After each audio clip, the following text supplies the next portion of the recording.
భలే పూసిందండి. ఇదిగోనండి చూసారా, అలానే జామ కూడా బాగా పూస్తుంది. దీనికి కూడా మనం చేప పొట్టలను అయితే కప్పెడదాం.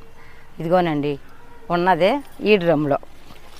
అయితే మీకు ఇంకోటి చూపిస్తానన్నాను కదా, ఇదిగోనండి ఇది వాటర్ యాపిల్ చెట్టు అండి. చాలా చిన్న మొక్క, పెద్ద చెట్టు పుయ్యి లేదండి. మరి ఈ చెట్టు మాత్రం చెట్టు నిండా మొగ్గలేనండి.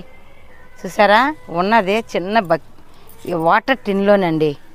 దీనికి కూడా ఒక చేప పొట్ట అయితే కప్పెడదాం.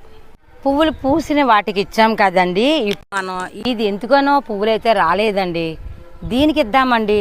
దీనికి ఇస్తే ఇప్పుడు పువ్వులు పూయటానికి ఉపయోగపడుతుంది.